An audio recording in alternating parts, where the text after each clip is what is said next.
under the guise of law.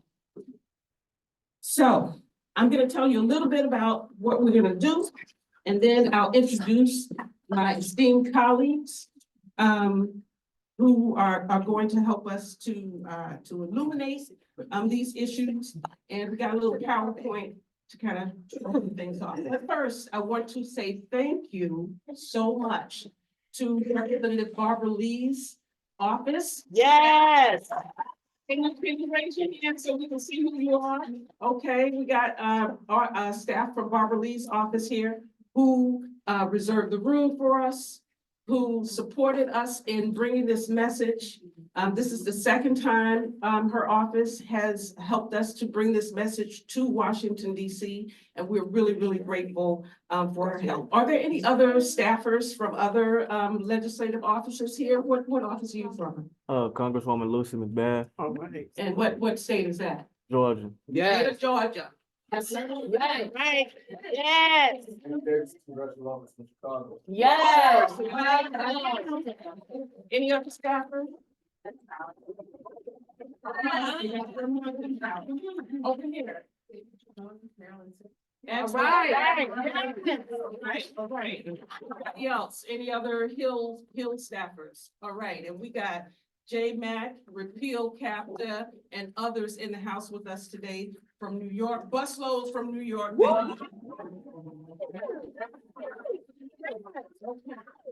All right, so I'm just gonna briefly give you the names of the people who are here. I'm gonna run into my my little PowerPoint and then we're gonna get started. Here we have Corey Best. Yeah.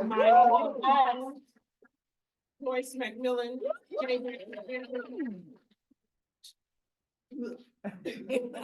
Jasmine Wally. All the way here from Cali. California, child welfare, family policing activist and advocate, and Dr. Jerry Milner, former Associate Commissioner of the Federal Children's Bureau. So we've got a powerhouse panel of deep experience, deep knowledge, and deep wisdom. So you're gonna learn today. Yeah. All right. Learn today. Okay. We here to learn. All right. So, all right, CAPTA at 50.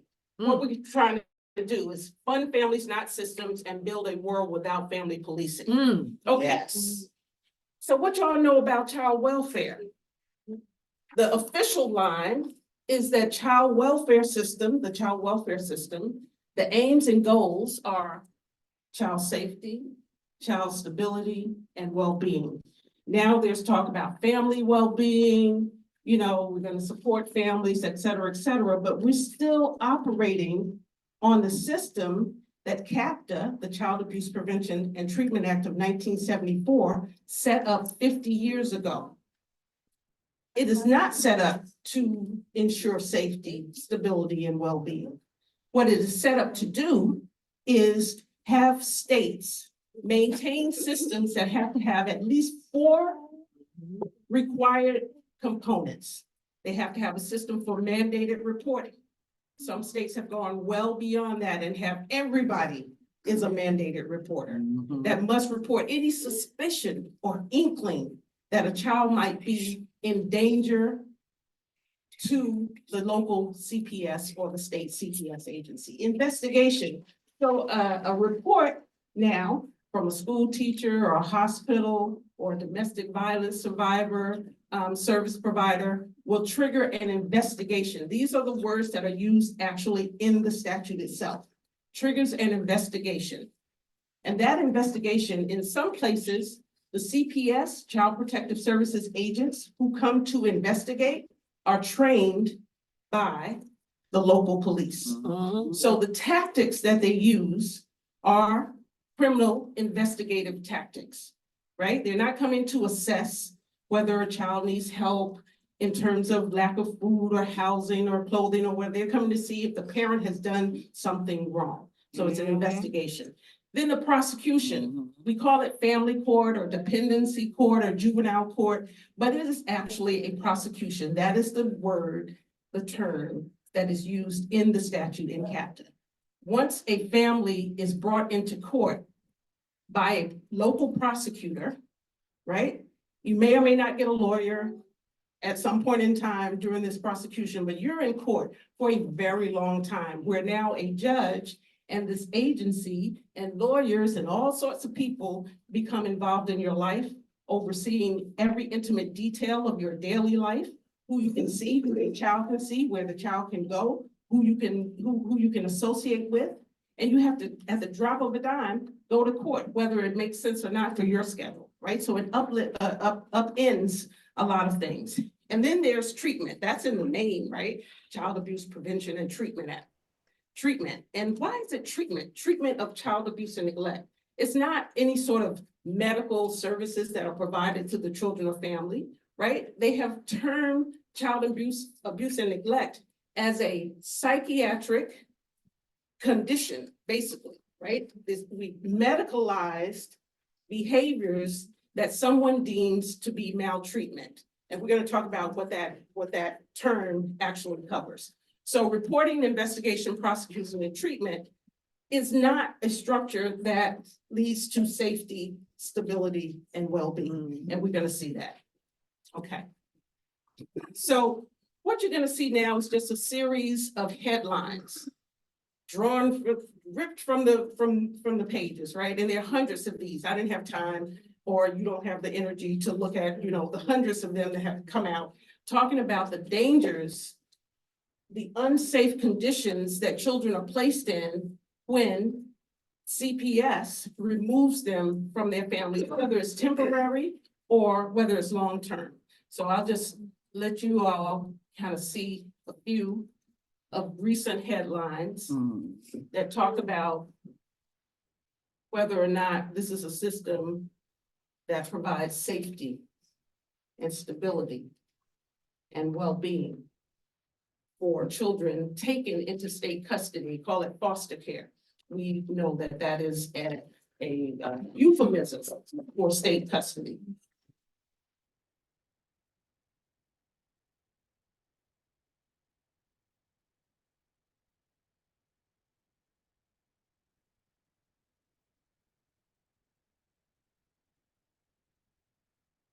A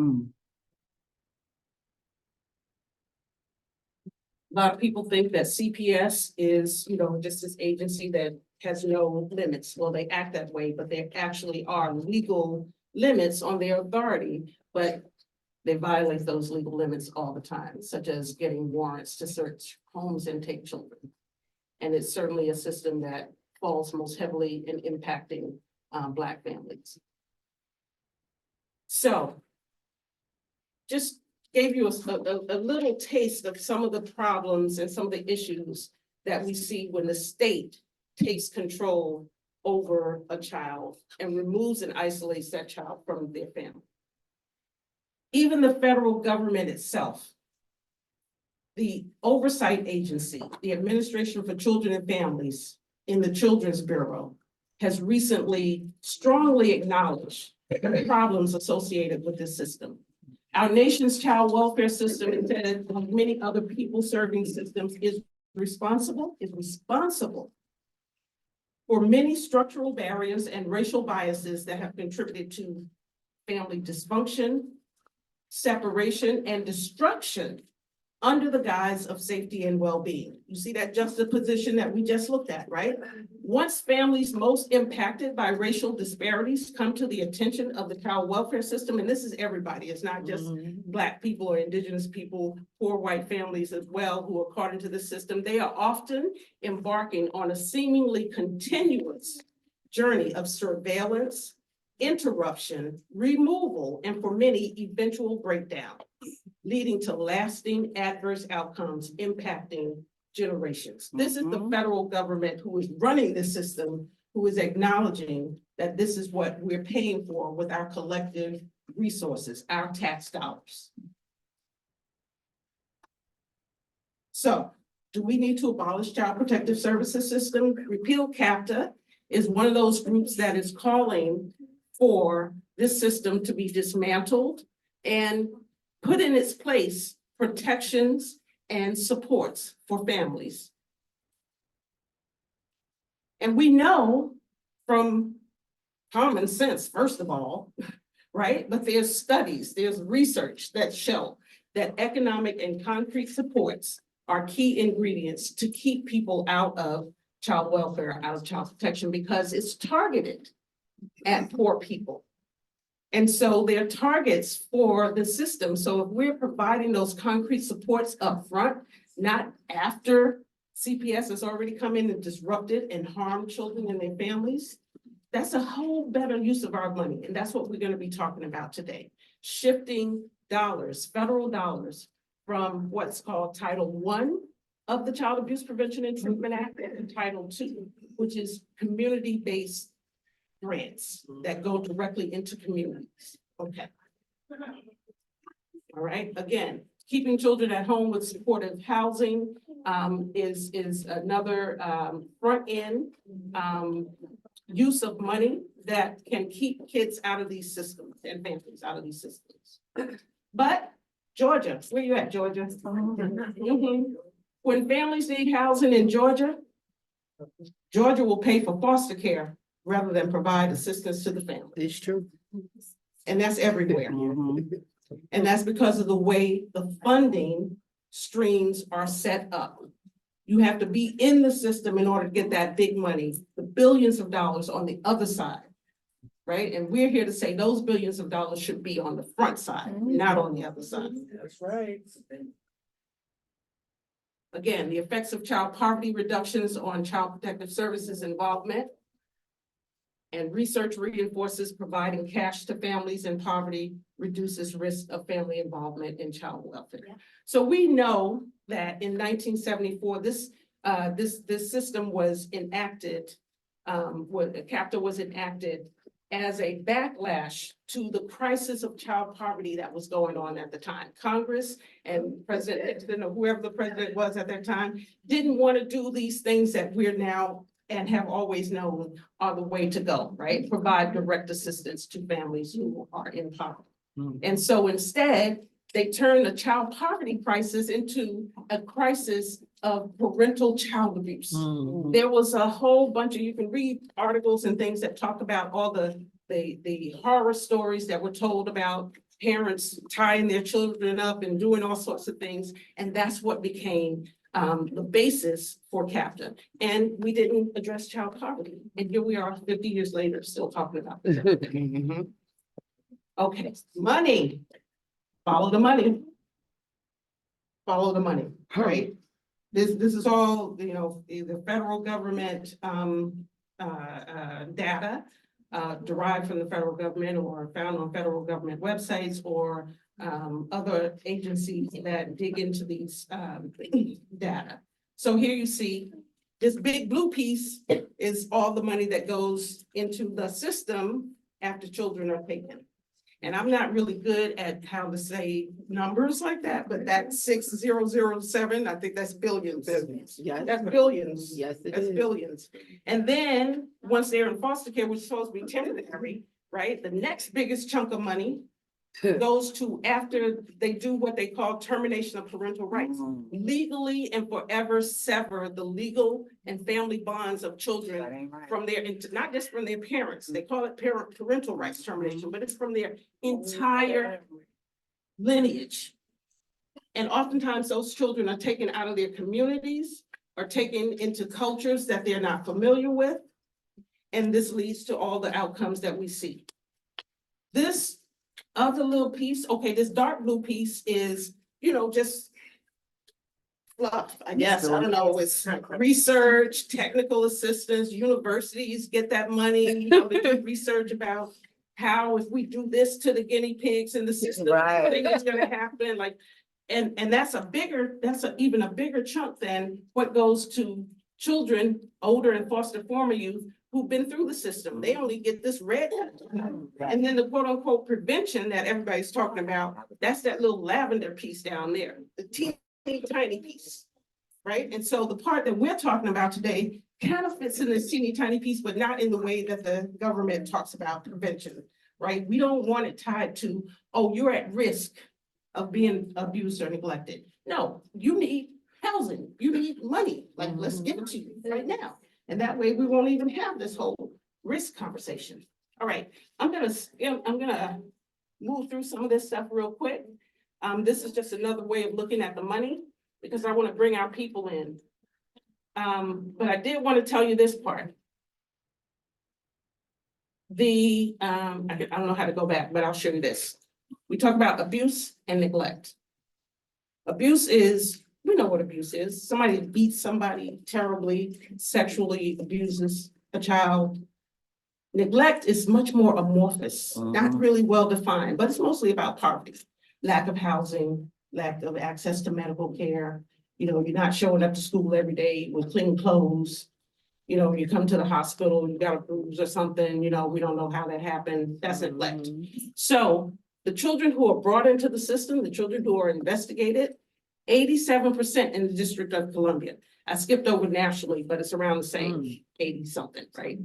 Neglect, poverty, framed as neglect. Going back to what we talked about, how back in 1974, they said, oh, the crisis is not child poverty, it's parental abuse. But no, it's still poverty. It's still poverty, right? That's the District of Columbia, not to pick on Georgia again, but here's Georgia. 88% neglect, 12% abuse. So all that money we're spending is not to protect children who've been horribly abused by their parents, right? So as our colleague here on the panel, Dr. Jerry Milner, and his colleague David Kelly has talked about over and over again since they were in this office, it's time to stop using poverty with neglect. That's that. Now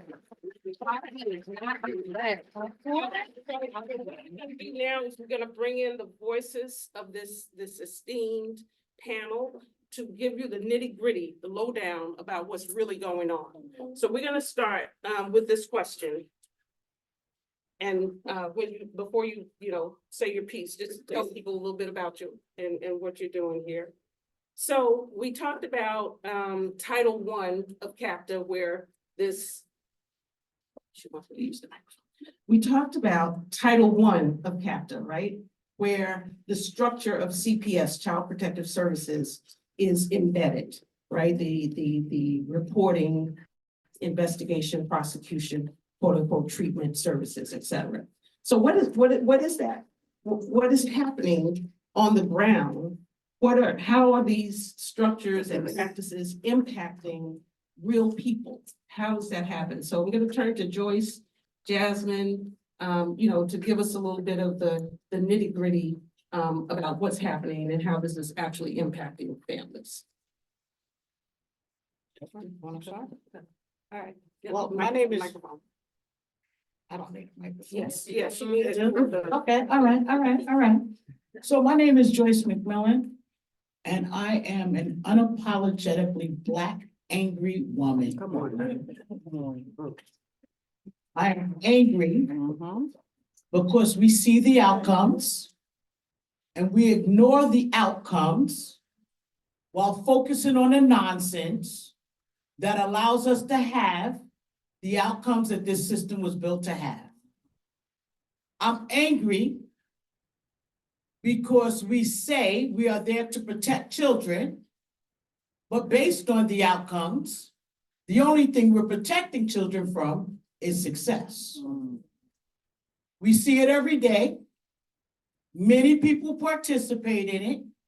They lie to themselves, to the communities they claim to serve that they're really holding captive and hostage, to our politicians who are willfully a lot of times ignorant to what's happening, ignoring the cries and the pleas of the families that continue to tell you they're not helping them, but the commissioners roll up and tell you they are. They roll up. And even though the community is terrified, somehow they still believe that the families are being helped. I've never seen anyone be afraid of help. Okay. I've never seen anyone run from help. When we talk about mandated reporting, which is started under this CAPTA thing, surveillance, right? Let's call it what it is. We have people mandated because we know if they use their own good common sense, they wouldn't make that call. So while we call it mandated for professional terminology, the social workers, the people who are mandated, the doctors, the case managers, what they call it is CYA. Cover your own ass. What they call it is better safe than sorry. What they call it is when in doubt, pull them out. They don't call it reporting for the health or the safety of the child. There is no safety in child welfare, and there is no protection in child welfare. The only thing we're protecting is a capitalist society that is using Black and brown children and poor white children as a commodity for this country. And many of us are willing participants, which you'll sell your neighbor down the river to eat your own sandwich. This shit is deep. But what's more deep is your willingness to participate instead of resisting. The uprising is not me and my community. It's those of you who say, I finally learned I don't want to be a cannibalist anymore. I don't want to eat other people to feed my family. Come on. And I'm going to do what's right with the funding that we have. Come on. I'm not going to ice people out, separate their families, break them down mentally so that me and my family can eat and all call it a good day's work. And a lot of people like to refer to it as God's work. Where? How? It makes, first of all, the system makes absolutely no sense. They tell you, I'm calling as a mandated reporter to get you help. Right. Right? Or no, they don't tell you that. They tell their friends, I called to get her help because I'm a mandated reporter. But then they hide from the family that they called and reported them. So I asked mandated reporters, why do you hide? They say, because I don't want to be retaliated against. That's right. Who would think they're going to be retaliated against for getting someone help? It doesn't even make any sense. Even the lies they tell themselves just does not make sense. I'm sick of it. I'm sick of you guys insulting my intelligence. I'm sick of you abusing my communities. I'm sick of your lackluster attitude towards change. I'm sick of people not being able to negotiate the full ask. I was talking to the commissioner of New York City the other day, and he said, well, he had already said it. He said it in an article written by the city or the Gothamist. He said that they are working towards the mayor's vision by taking a step towards equity and justice. Not the mayor. I just want to know why we got to take a step when it's right there for us to have. Right. We don't, it's not something we got to take a step for. We can just reach out and touch it, right? We just need people to cooperate and do what's right. Yes.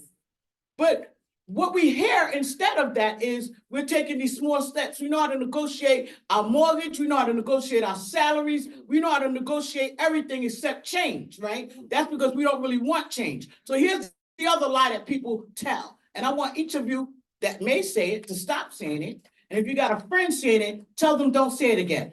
I want to work myself out of a job. Seriously now? Come on, stop it. No one is working to live in poverty.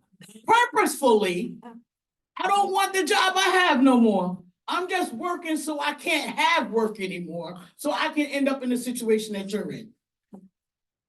It makes no sense. If you were sincere, you wouldn't say no nonsense like that.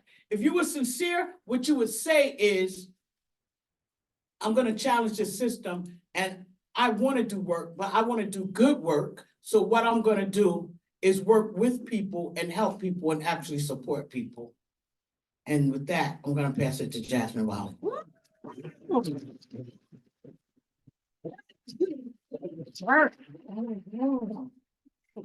Thank you all for having me. My name is Jasmine Wally. I'm a social worker and, been working around the family policing system, the child welfare system for the past 10 or so years. To expand a little bit on what Joyce was talking about, specifically within Title I of CAPTA, is written into the legislation that states must set up systems of investigation, reporting, and separation in order to receive federal dollars. So it's not necessarily legally required by the Constitution, right? There's no constitutional amendment saying that CPS must exist. CAPTA says that to receive federal dollars, states have to set up their own system. And to talk, expand a little bit on what Joyce was talking about with mandated reporting.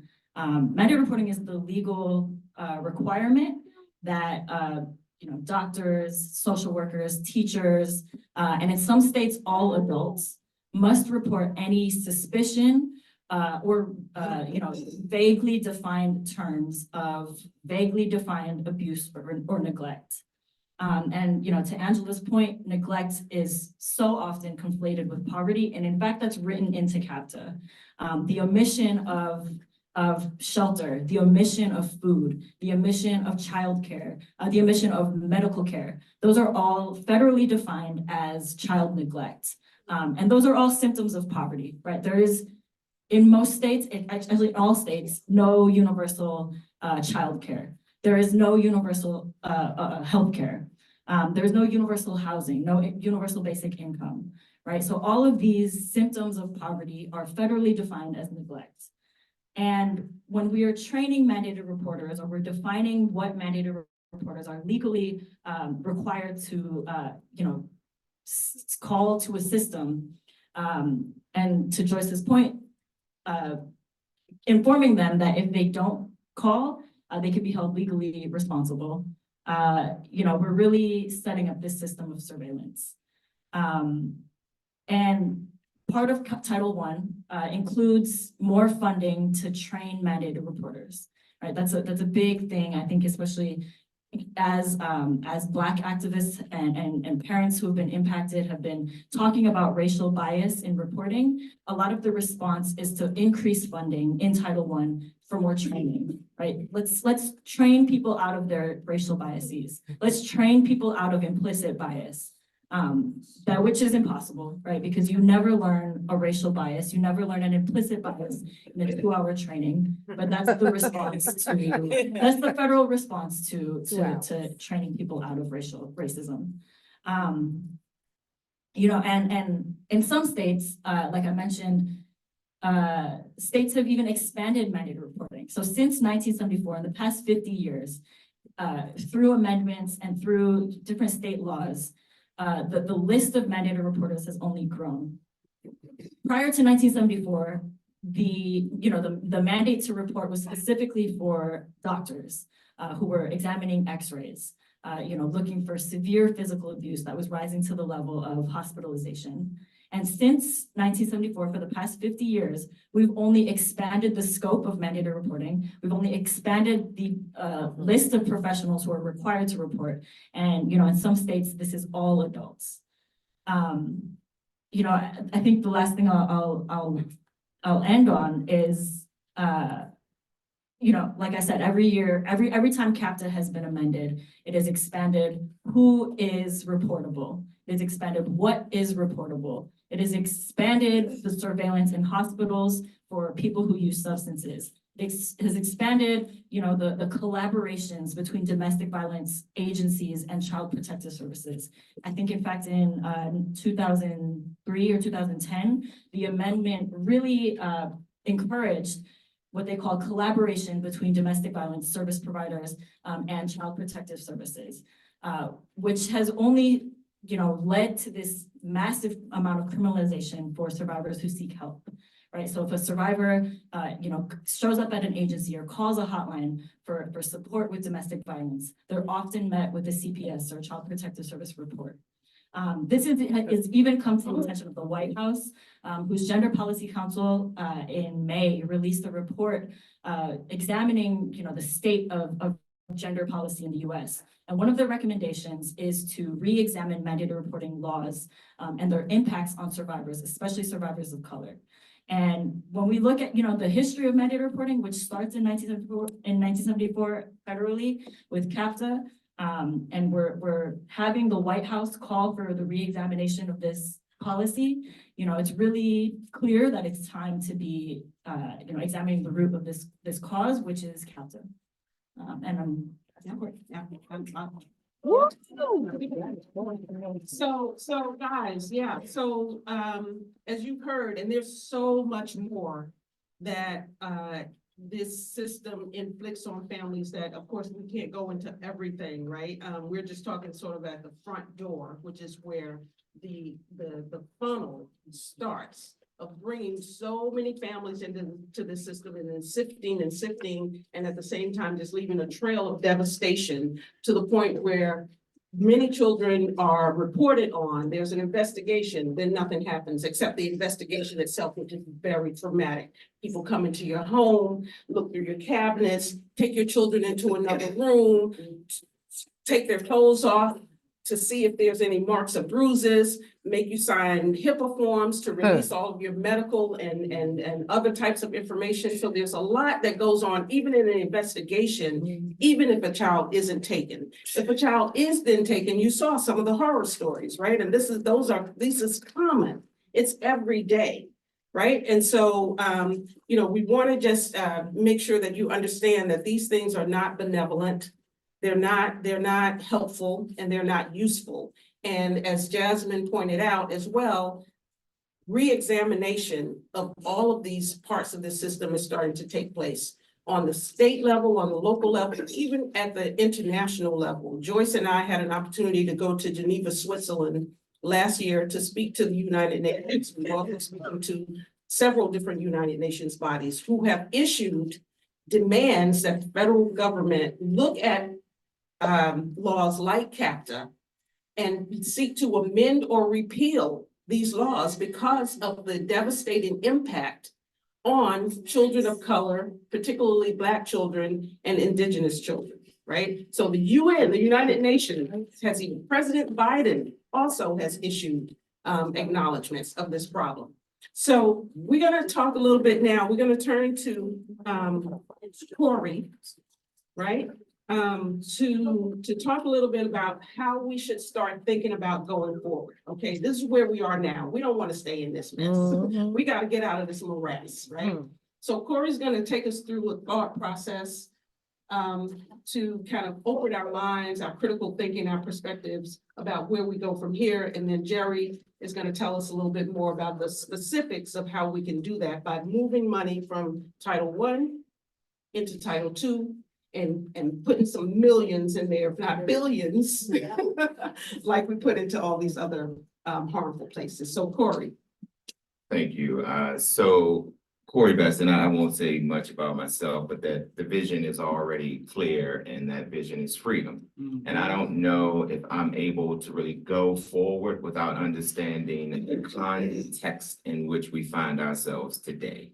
So I want you all to imagine that Title I was called something two different times in our history. Title I was called post-Reconstruction, which turned into Jim Crow, right? Title I was also called legalized humanity, which was 60 years ago in 1964. So why did I say that, right? Because if we know anything about criminalization, surveillance, we saw what happened 12 years after Reconstruction, and we saw what happened now 60 years after civil rights legislation. So I want you to imagine with me real quick, because I think the best way to get my 6 minutes across is to sort of story tell, right? So one thing that I'll say is imagine that I am reading 5 points, right, from a summary that talks about 50 years without sanctuary, right? Just imagine that. And all of you said, by the naked eye, here I am in a briefing today talking about the harms of CAPTA and how we get the freedom tomorrow. And then some of you know nothing about this, but some of you do. By show of hands, who has ever been investigated before? My head is up, my head is up. Right? By show of hands, who has heard that CPS comes and snatch your children if you haven't been investigated before, right? Okay, so some of you who don't know, you may be asking, well, what happened? Why did it happen? And what can we do to prevent it from happening again? Well, the conversation about poverty and neglect for my analysis is insufficient. I believe that we have not analyzed the root cause of the occurrences that have created conditions where Black and brown and poor white people experience extreme poverty, and that is a racist ideology and an invention. So in this quick story here, right, there was something that happened in 1967. And in 1967, the word was on the street that Black bodies needed all this health care and surveillance in order to do a thing because they were seen as violent, right? But that report, because the same thing happened, remember, same thing happened in post-Reconstruction as it did in 64. These are two things that we're just interchanging with Title I to keep people in this cage, specifically Black and brown bodies. So I'll go somewhere with you really, really fast. In that report, it was stated, what could we do to understand what really happened, not what we think happened, because we pull from memory and it already says through the memory that Black bodies are seen as deviant because we have used white bodies as the standard of measurement. Y'all with me there? Right? So that is true, and it shows up philosophically and structurally. So here we have a CPS system that is both structure and institution, because family removal has always been a part of Black separation, right? It's been a part of how we roll in society. Now this report answered those three questions. And here's what was found, that not one nary a Black body did anything wrong. What really happened was white racism came to those communities that started what was called disorders. Are y'all following me now? Right, what was called disorders. The first point I want to make is it says, now I want to know if y'all really think that this is relevant to today's times. Just hear me for a second. Our nation is moving toward two societies, one Black, one white, one separate and unequal. Yes to that if you think it's relevant today. Yeah. Come on with it. Discrimination and segregation have long permeated much of American life. They now threaten the future of every American. Yes. The alternative will require a commitment to national action, compassion, massive and sustained, backed by the resources of the most powerful and the richest nation on earth. From every American, it will require new attitudes, new understanding, and above all, new will. Yes. Segregation and poverty has been created in the racial ghetto, a destructive environment totally unknown to white Americans. Yes. White Americans have never felt understood, have never fully understood, but what the Negro can never forget is that white society is deeply implicated in the ghetto. White institutions created it, white institutions maintain it, white institutions condone it. Yes. Now, He preaching, y'all. Amen. I don't know if I hear him preaching. just pause, and I know I got 2 minutes, Angela. I told you I would take good notes. This did not just start in 1974. No, sir. Right? Because if you look at the laws that govern what we know as family policing and some call child welfare, it's a cage that we all find ourselves in, right? And in that cage, we've been taught some false teachings, and we have been really good students of miseducation. We have believed that by picking up a phone and calling on somebody who is in harm's way is the most effective solution there is to prevent what? I don't know about you, but I know that the FBI studies, profiles, extracts things from crime scenes. But just Quantico, an hour and a half away, right where Richmond is the capital of the Confederacy, by the way. But just right there in Quantico, they don't have a how do we prevent murder course. Right? Has anybody ever heard of that? Nope. Right. So where I'm going is I fundamentally believe that three things must happen. That we must stop saying that we're conflating poverty with neglect. People who are experiencing economic hardship do not necessarily hurt their children. And whoever says that they are at higher risk, you got to know who studies Who studied that? Where those studies come from, right? We have to understand and be able to question that if we want freedom, we have to excavate the root causes. All of us are good students again. The second thing that I want to say is that, why this setup, it's baked in. See, reasonable suspicion wasn't called reasonable suspicion. Reasonable suspicion was called Black when the invention of race was created. Right? So race has always been a proxy for reasonable suspicion. And then it's just unfortunate, right? It's unfortunate that some of us will vote and chop off the same thing for our own self-interest, because we know that through the history of this world, in order to get to any semblance of justice, and what we've learned from our ancestors is that when we can do something for what the world may call the least of these, right? It's gonna benefit everybody. So when Angela asked me, what should we be thinking about? I would really say to understand that getting rid of CAPTA is only one more step toward abolition. It is not abolition, right?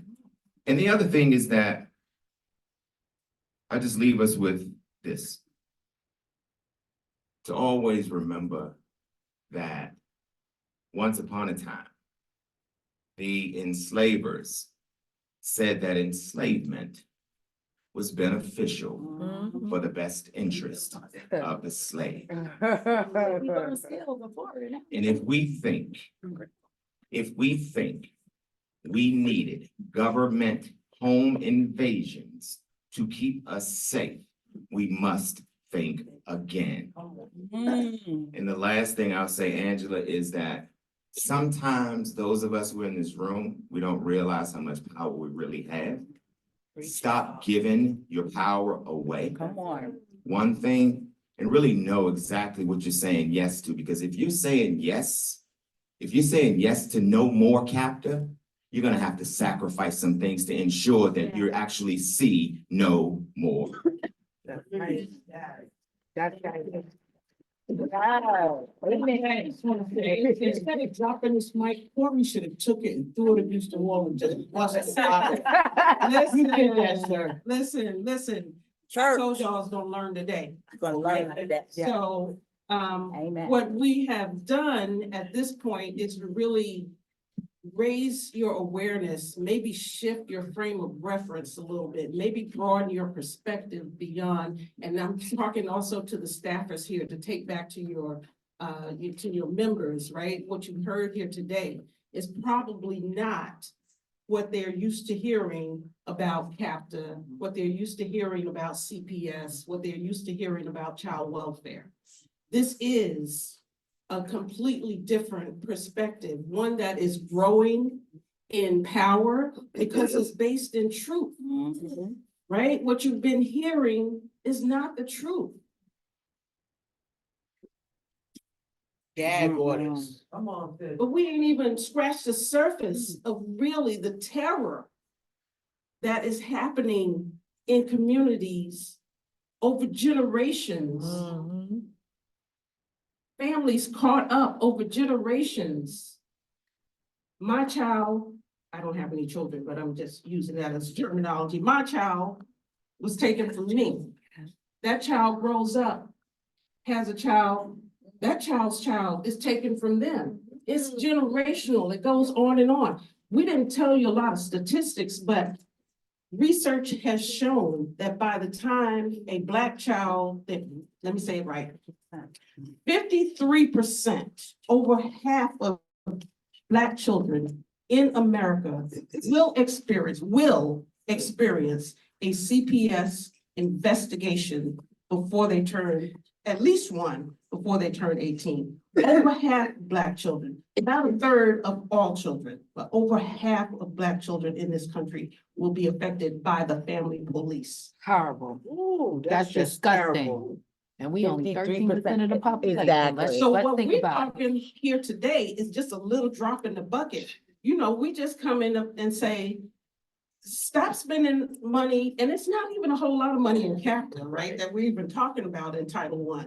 It's not even a whole lot, it's what, about $214 million, which doesn't get to any That's nothing. person, child that is affected by the system, right? It all goes to systems, right, to inflict the harm. So we're just asking, look, take that money, state's gonna do what they're gonna do anyway. They already have these systems set up. They're not gonna stop investigating just because we take that 200 million out of Title I and put it in Title II and add another 3, 4, 5, or 6 million to it and make it available to communities, community organizations, families for diapers, for milk, for access to housing, for childcare. Like, come on, that's just a little bit. We'll be back for the rest, but we're gonna turn it over to Jerry, Dr. Milner, who has deep experience in government, who ran the Children's Bureau for quite some time, and he'll tell you more about that, to tell us sort of the mechanisms of how this can happen and what is already being done with some of this Title II community-based funding that is going out the door. So Jerry? Thanks, Angela.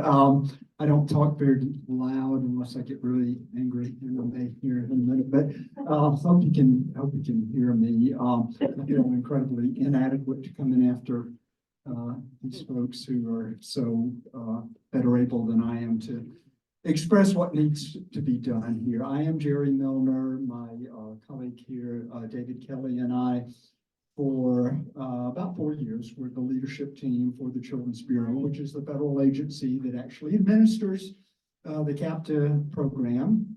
I was also the state child welfare director down in Alabama, which is a state agency that administers the CAPTA program. And can't believe I'm actually going to say this, but I've got something in common with CAPTA in that 50 years ago, for me, I started carrying a caseload of families who were coming into the contact with the child welfare system. And Joyce has said it far better than I could ever say it. I was taught better safe than sorry.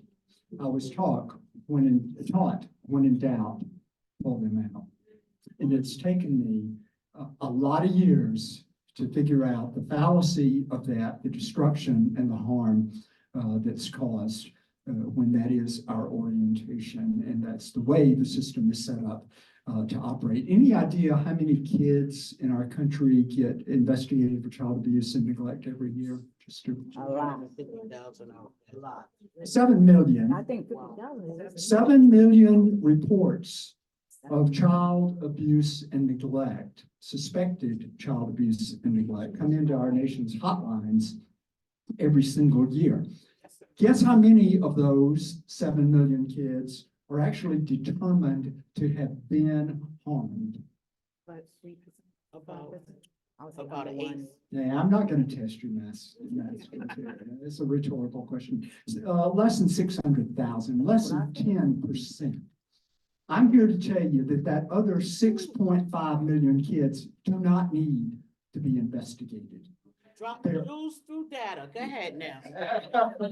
They do not need to be investigated. Many of their families actually do need help. And one of the great fallacies of our child welfare system, and particularly among mandated reporters, is the belief that a call to a child abuse and neglect hotline is a call for help. It is not. It is a call to investigate a family and families who genuinely need help. And a little bit later on, I'm going to share with you a couple of stories about that. Don't get the help. They either get screened out and get nothing, or they get investigated, or they get their kids removed and they still don't get help. And that's why what we're here for today, to talk about moving money that right now goes to investigate families into Title II of CAPTA, which is CPCAP, the Community-Based Child Abuse Prevention Fund. Why that is absolutely the right thing for us to do if we are genuinely concerned and interested in supporting families and helping families stay together, not resorting to ripping children away from their families. The beauty, I would say, of CPCAP is the flexibility. Unlike other federal funding sources that are primarily devoted to paying somebody else to take care of your children, this is a flexible program that allows us to wrap supports around families in the communities where they live. The title is community-based, and we need to build on the capacity and support and empower communities to provide those fundamental sources of support. CPCAP is flexible enough that it can provide for concrete needs: food, clothing, shelter, transportation, assistance with childcare. It can build the infrastructure within communities so that families have a place to go. It can support family resource centers, which are non-threatening, non-stigmatizing places where families can go to not be isolated and to get the kinds of support without being judged and without having the fear that their children will be removed if they admit that they need some help. It can be used to provide supports and services to many of our underserved and overrepresented populations and communities in the child welfare. It can be used to give voice to people like yourselves, people who've been directly impacted by our child welfare system, and to use that voice in developing policy and designing the kinds of structures and supports that are needed out there. You know far better than I do that every family out there who is in need doesn't need a program. Every family out there does not need an evidence-based clinical intervention, but every family out there needs food, clothing, shelter, peer support, not being isolated, just fundamental basic needs. And that's where we can get so much more mileage for our federal funds right now by moving funds that are currently in CAPTA. As we said, I think it's just over $200 million into CAPTA, which right now is funded at $71 million. Now you saw from Angela's one of her slides up here, we fund foster care. We pay over $6 billion a year to pay somebody else to take care of your children. And right now, in CPCAP, we pay 71 million. Now divide 71 million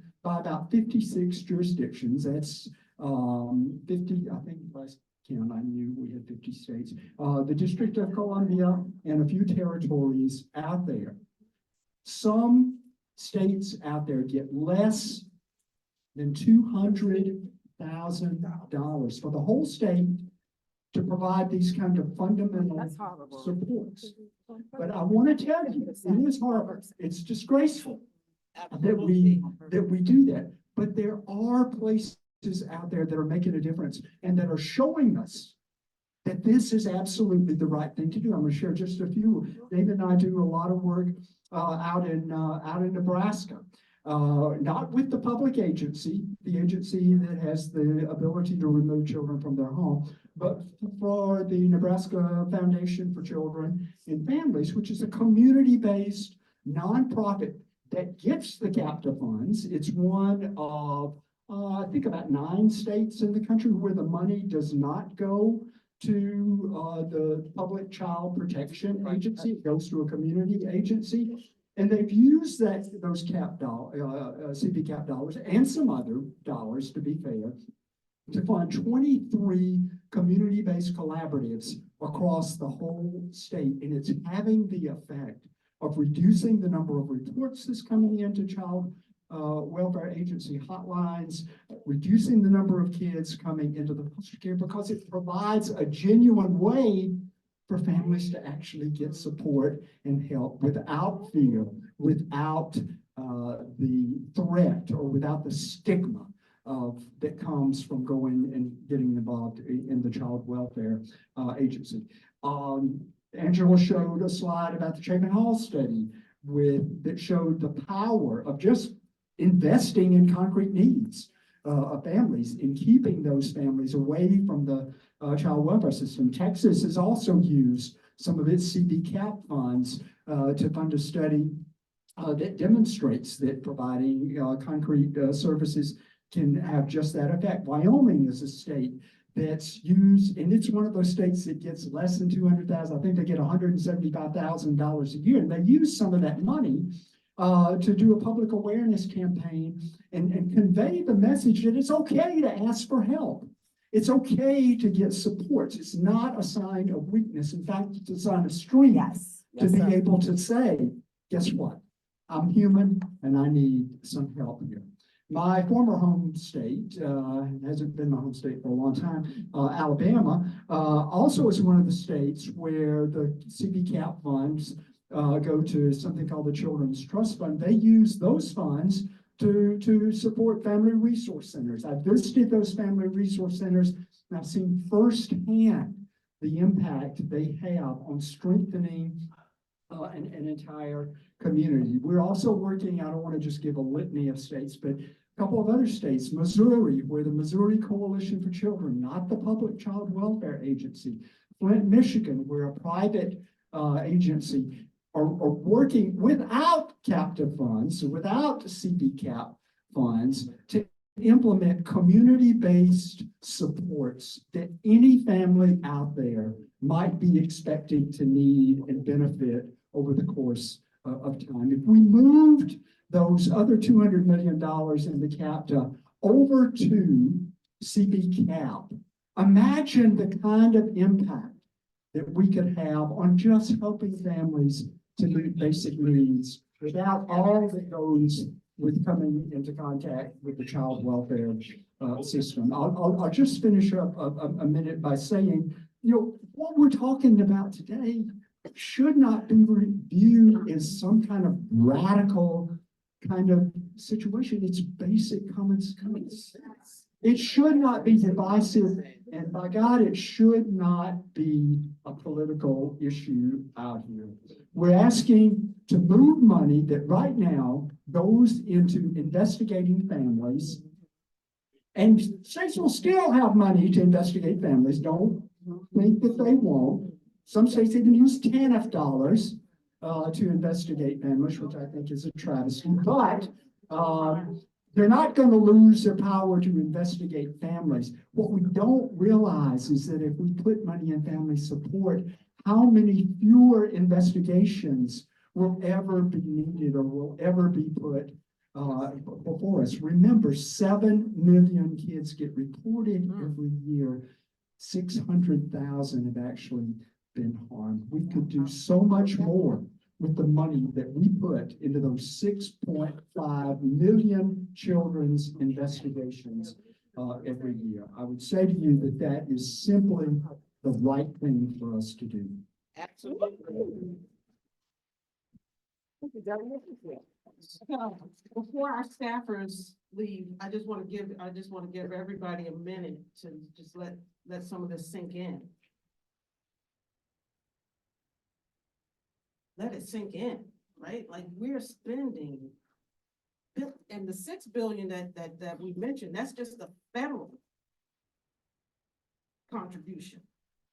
The states, then they kick in the whole other, ton of money. So it's like a 33, 34, $35 billion industry. And it is an industry. Because most of the money is going to pay for people to do things to other people, not for other people. And the other people get hurt. They don't get help. Right. So what crazy universe we're living in right now, where that makes sense, is America. And we can do something about it. Yeah. And this is just, as we've all said, this is just a tiny step toward, sorry, Joyce, but it's a tiny step toward, right? Some measure of relief, some measure of real support, some measure of real help, some measure of autonomy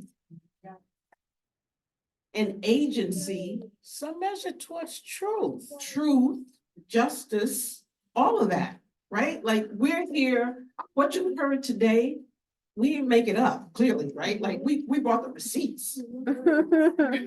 We got the receipts. Yeah. Right, so it's not questionable. Nothing we're saying is questionable. Right, so if someone is pushing back, if your member is like, well, kids are gonna be hurt, no, kids are being hurt right now. That's what we're paying for right now. So that's not even like, that's what you call it, a distraction, a deflection or something. I don't know what it is. It's a lie. It's just simply a lie. It's not true. It's not Just true. simply a lie. Right? And so once we clear the weeds out and we see the real truth, like the answer is right there in front of us, right? So we're just saying, just move some money. I don't know when all this can happen. Like, I don't know what the legislative process of appropriations and things like that and budgeting and all that, but the sooner the better. I'm sorry, the sooner the better. If all it takes is somebody to sign, I'm sorry. Okay, so if all it takes is somebody to sign a piece of paper or have a meeting, tell your member to tell people to have that meeting. Right? Like, we need to have that meeting soon. And call Repeal CAPTA, and we can help move that forward. And we have other ideas too, because we want that money, once it's moved and put in Title II, we don't want all these restrictions and all this mandate of investigation and reporting and all that kind of stuff to come along with it. We want protections to come along with it, right? People are still gonna be investigated. We need legal representation for people when they're being investigated, right? We need due process protections of constitutional rights of autonomy and unity and integrity. So people's children aren't just taken from their families willy-nilly with no kind of oversight. This is happening every day, right? So we got some ideas about that. It's 11:45 almost. Joyce wants to have one final word, and I know that before I give it to Joyce, because she's gonna take it home. I want to just ask and give the opportunity for any legislative staffers here to reflect or ask us any questions that you may have. You know, again, like I said, we want to offer support for this movement and your work. I hope you're inspired and enraged and encouraged to take back what you heard today and really, you know, impress upon your member how important this is. Anybody? Yes, sir. Mr. Georgia. Thank you. How y'all doing? Hey. I'm Xavier Chapman, intern for Congresswoman Lucy McBath, Georgia, also CBC up intern. I did have a question about your PowerPoint. You were going through the slides and it seemed like a lot of foster care facilities be conducting maltreatment. So my question to you all, does CAPTA, do they investigate like these foster care families and facilities that they're putting the children into? No. And then also, how are the foster families kind of like determined and selected for these children to be Willingness to take in the children and get the money. Right, and it's like the Just 6 hour like training. here, so these are really, really good questions because the reason why we wanted to show you all like what is actually happening is because not only is this system expensive, but it's wasteful and it's mismanagement of funds. The reason why those sorts of things can happen is because there's lack of oversight. Yes, There's profit over people. yes. There's no accountability. Oh, my God. The children, you saw one of the slides said the children in this one facility have been telling people what was going on. Nobody listened to them because if they listened to them, they'd have to do something. If they had to do something, they would lose money. These facilities are being shut down and they go across the state line and open up in another state, or they're already operating in another state. So we're talking about lack of transparency. We're talking about lack of accountability, lack of oversight, and profit over people. So when you ask, you know, how are things being done? Very obviously not well, right? Because even if we went on the premise that the system was something good, right? Even if we train people better, it's still gonna be harming children and families because they're being isolated. They're being separated and they're not being given help. Can I say just one quick thing to that? And it's really simple, right? And I look at my buddy over here, Matt and Jerry, they probably both know this guy who coined this phrase. You don't have, it was a billboard, literally a billboard. You don't have to be perfect to be a foster parent. Period. Period. But you have to be perfect to be a parent. That's it. That's it in a nutshell, brother. Right there. You breaking mics all day. Right there. Right there. Right there. That's it. That's it. That is perfectly wrong. Joyce? That's deep. Mm-hmm. I just want to say, when we think about saving children by taking them out of their home, to put them in the residence, right, of another person to be their substitute family. The emotional trauma in that alone is beyond what any of us can really fathom. Every time, first of all, children change homes more often than prisoners change cells. And every time they change homes, all of their five senses are touched. What they smell in the home, right? What they taste, different seasonings. What they see, the home is painted in different colors. The design of the home is completely different. The type of furniture is different. What they hear, the music that plays, the accent of the person who has authority over them, the TV shows that's playing in the background, all five senses are touched. You're telling me that no one understands that this is disorientating to a child? It's purposefully disorientating because the foster system was built utilizing the blueprint from the prison industrial complex. They are both separated from everyone, everything they know, love, and are familiar with. They both have set visit times on set visit days. They both have oversight during the visit. They both eat what they are served. They both change homes and cells regularly. They both are paroled back. Oh, wait, before they change homes, also, they both use garbage bags or pillowcases to change locations. But utilizing the same language, they're also both either paroled back to their family or to the community. And they both have oversight during that parole period, and they can both be re-separated for any minute infraction. Any system built to actually protect children would not use the blueprint of the prison industrial complex to do so. But with that being said, we gotta talk about the Fourth Amendment rights that are violated, that allow them to come in and investigate and separate families without court orders. And then look at how children are being treated while they're in the foster system. We have to look at how many of those children end up incarcerated. And we have to stop calling it a pipeline and begin to call it what it is, a prerequisite. It is a training for the next generations of slaves in this country based on the 13th Amendment. And now I'll drop my own mic. Okay. So we've got a couple of questions. Kamara is handing the mic around. Yes, please. First, I just want to say thank you to the esteemed panelists. My name is Tiffany Scott. I am an advocate from Maryland. I did a lot of work around family recovery, and I'm also a peer recovery support specialist. But more importantly, I'm a child that was able to, thanks to my family and everyone who spoke today, it took a community for me to not be involved in the child welfare system. I'm a child with two parents who were in active addiction. And when he was a veteran, my dad, but my mom lived with lived experience of substance use. And thanks to, community, I was able to negate going into the welfare system. But as an adult, I was involved in peer recovery because I had to learn about how to re-engage her as a person, not because of her disease of addiction. And I was able to work for an organization, it's called the Family Recovery Program. And they were restoring families. So when I read your slide, I can't keep my eyes off of time to fund families.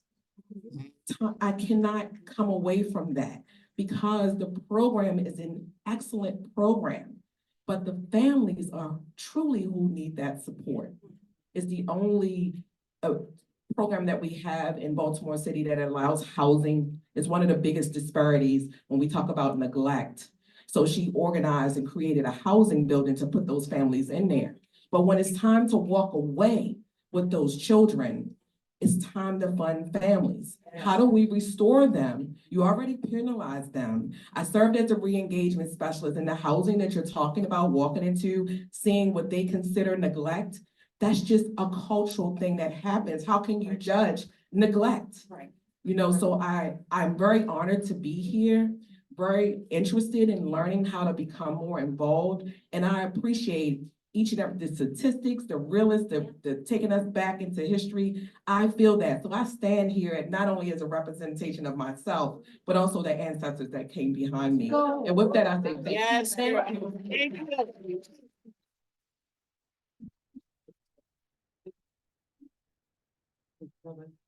That's all I have back to follow. My name is Julie. I'm with the National Center for Lesbian Rights. We're a part of the Repeal CAPTA Coalition. I'm kind of a policy wonk. I think this question is probably for Jerry. Obviously, legislative change is a challenge right now to say the least. Does HHS have any discretion at all in terms of how it spends the funds, shifting things from surveillance to prevention, or is it just, locked in by the statute? And I'm just wondering if there's any flexibility when we have an administration that might be more receptive than others. Generally speaking, there's very little flexibility. When you look at, I had a $10 billion budget.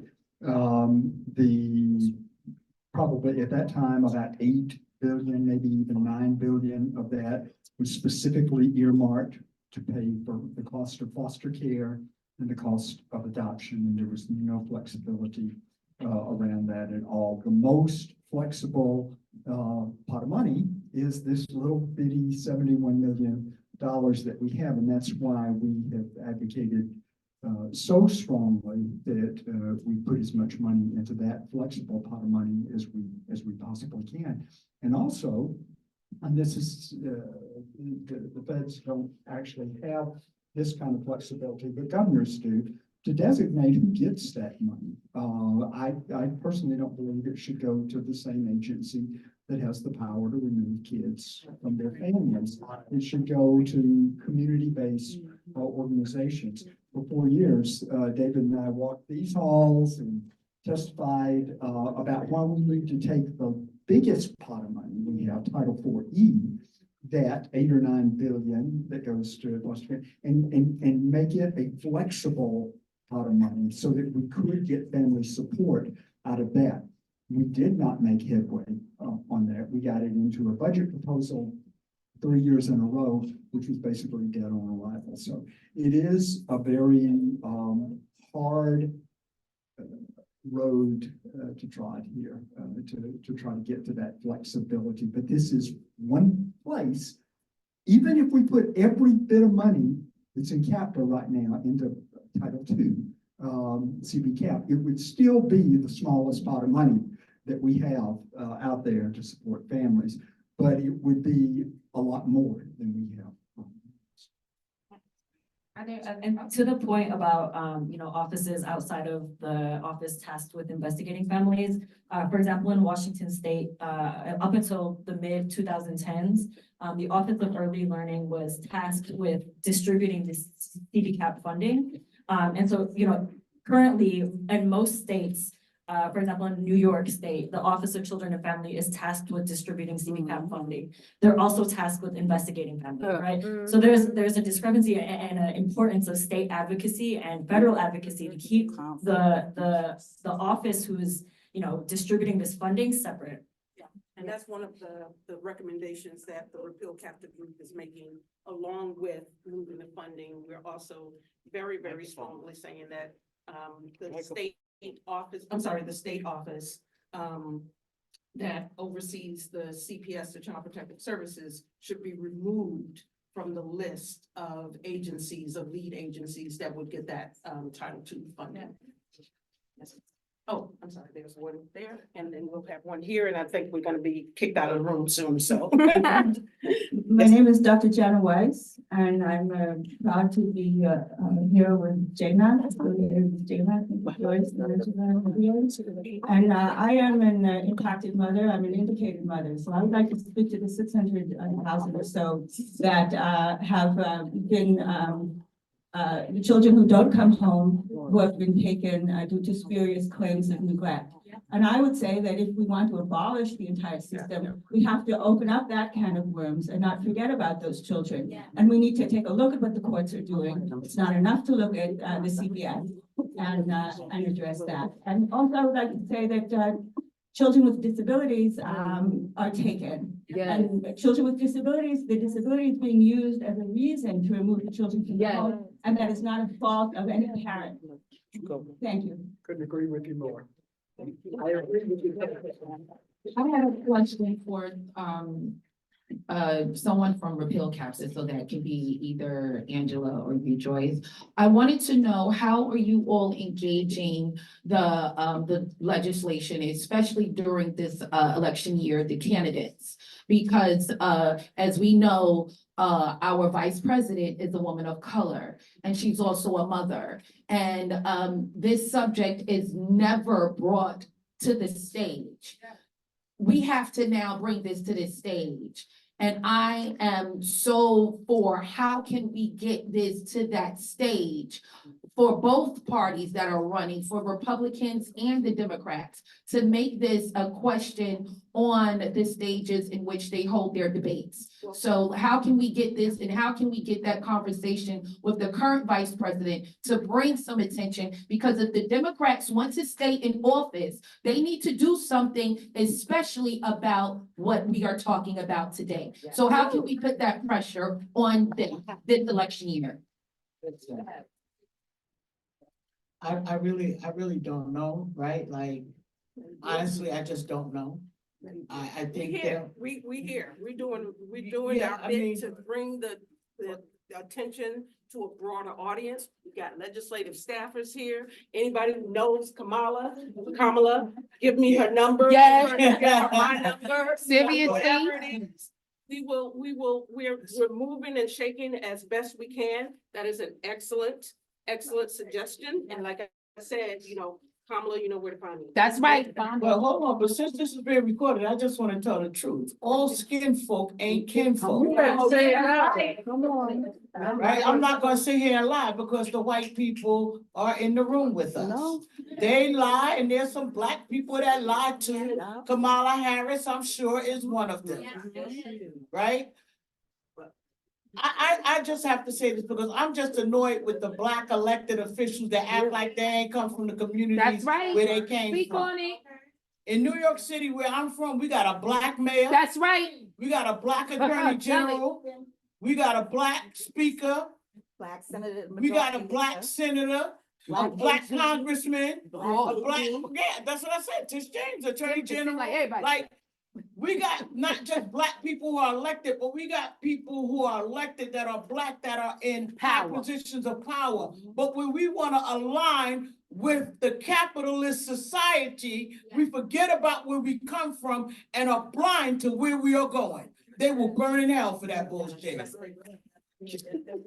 Can I just say something to that real quick? Cause I don't want y'all to leave on my dear sisters and queens point there, right? Because if we go back to history really quickly, we do have to understand that it's an ideology we're talking about here, right? And so when we do see black bodies doing things that we believe are antithesis to the ideals of freedom, let's not annihilate them in public if we got relationships with them. We have to realize that some things are not defective, they're protective. Now, I get it, and I do understand it.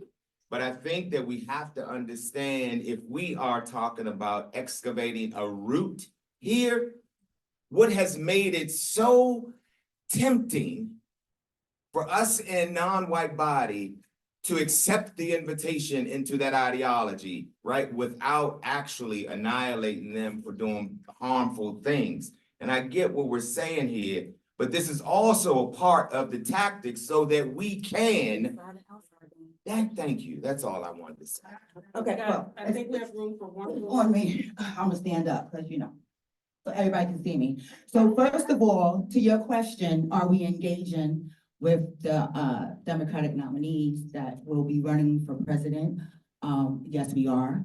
I am Tanisha Grant. I'm the Executive Director of Parent Support and Parents New York.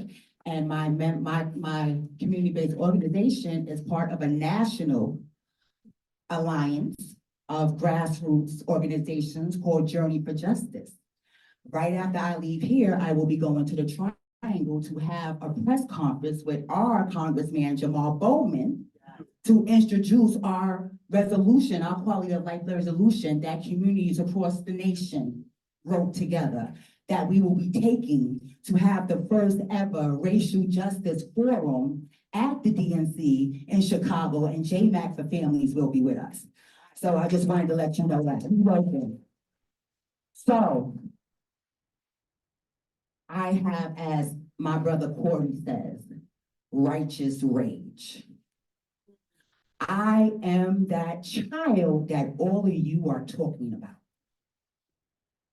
I was taken from my mother at birth because she was poor, because she had 4 kids before me. And she told the doctor that she didn't know if she would be able to take care of me. And that led me to spend my first 3 weeks in a hospital by myself. When I tell you that I'm 48 years old and I still feel the loss of not growing up with my family, I cannot tell you the harm that it has caused in my life, the chaos, the abandonment issues that I have. The fact that, just because I am functioning, dysfunction as fuck, y'all.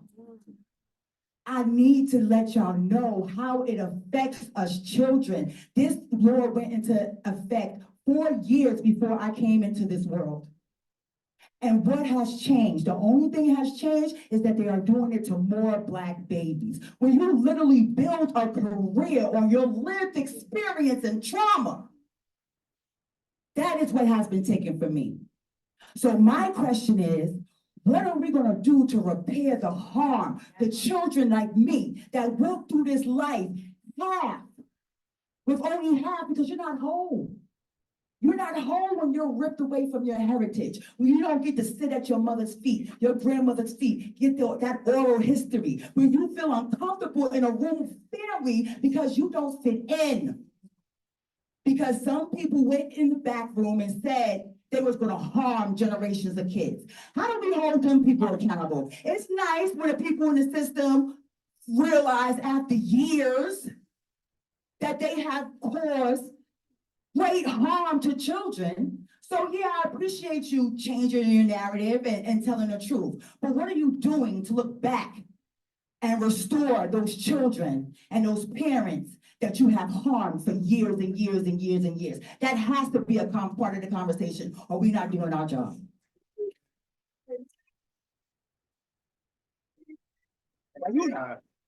Can I close with this piece here? Because I think that when we are spectators, we really don't see what we can do, right? But I just want us to realize that something is happening right in this very moment based on this generational trauma.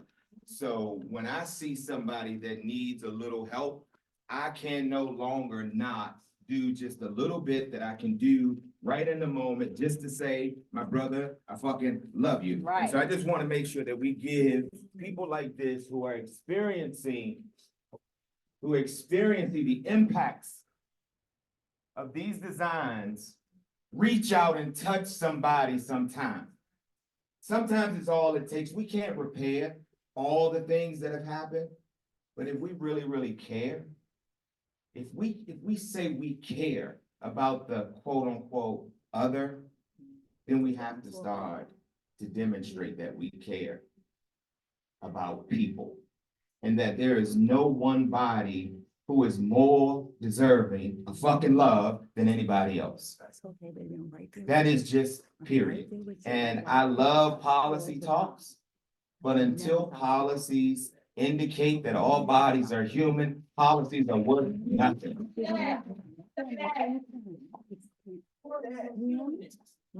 Yes, Corey. And for whatever you do today, just consider everything that you hear about not only harms, but about when people say that I don't want to be away from my mommy, I don't want to be away from my daddy, that there's love in my community. I don't care how much money we got, a pot to piss in or a window to throw it out of. That is my restoration right there. I don't need a whole lot of money. All I need is my peoples. Believe when people say that that's what they need. That's right. And if you want to meet the need, make sure that that happens. I am not here, and I doubt anybody else is here, to beg for anybody to see me as human. Stokely Carmichael said the civil rights legislation was not for Black people to be known as humans. It was something for white people to recognize that Black bodies are human. So I ask you to dignify yourself by recognizing your own power. Don't keep giving it away, and understand what you're saying yes to, because freedom has always been division. Yes. Yes. Yes. Yes.